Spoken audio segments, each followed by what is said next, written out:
তারপরে বিশ্বনবী বললেন দুবুরাস সালাওয়াতিল মাকতুবা, ফরজ নামাজের পরে দোয়া করলে কবুল করে কে? আমাদের দেশে আসসালামু আলাইকুম রাহমাতুল্লাহ, আসসালামু আলাইকুম, আমিন ইয়া আরহামার রাহিমিন আছে না নাই? এই দোয়া বিশ্বনবী এইভাবে দোয়া করতেন না। বিশ্বনবী সালাম ফেরানোর পরে পড়তেন আল্লাহু আকবার। কি পড়তেন? নামাজ শুরু আল্লাহু আকবার দিয়ে, শেষ আল্লাহু আকবার দিয়ে। তারপরে সাহাবীদের দিকে ফিরে বসতেন।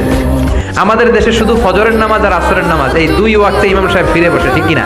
কিন্তু সুন্নাহ হচ্ছে 5 ওয়াক্ত নামাজেই ইমাম সাহেব মুসল্লিদের দিকে ফিরে বসবে। এরপরে বিশ্বনবী পড়তেন 3 বার আস্তাগফিরুল্লাহ আস্তাগফিরুল্লাহ আস্তাগফিরুল্লাহ। তারপরে বিশ্বনবী পড়তেন আল্লাহুম্মা আনতাস সালামু মিনকাস সালাম, এই দোয়াটা। এরপরে পড়তেন রাদিতু বিল্লাহি রাব্বা, এই দোয়া।